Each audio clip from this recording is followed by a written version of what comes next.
Ce journaliste se met à filmer avec son téléphone. Il se passe quelque chose à Culiacán. La petite chanson pop à la radio tranche avec l'ambiance de guerre. La ville entière va devenir un vaste champ de bataille. Tout a commencé avec un déploiement de police autour d'une maison.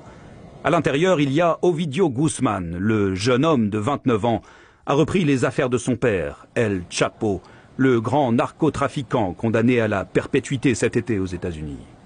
Mais les sicarios arrivent de partout pour protéger leur patron.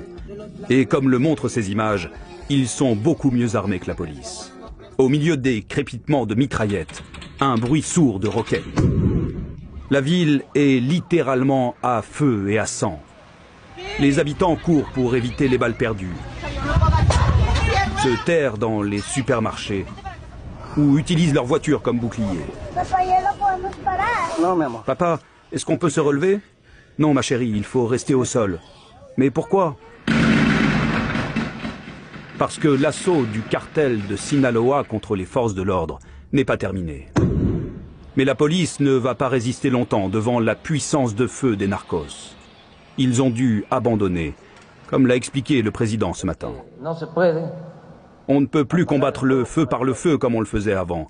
Des vies étaient en jeu et nous devions les protéger. Sauf que, dans leur retraite, les policiers abandonnent aussi leur prise. Ovidio Guzmán est libéré.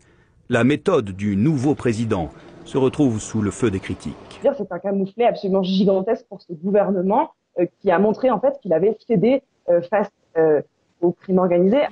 Une opération de police improvisée qui se termine avec au moins 7 morts dans l'une des batailles les plus violentes de ces dernières années au Mexique.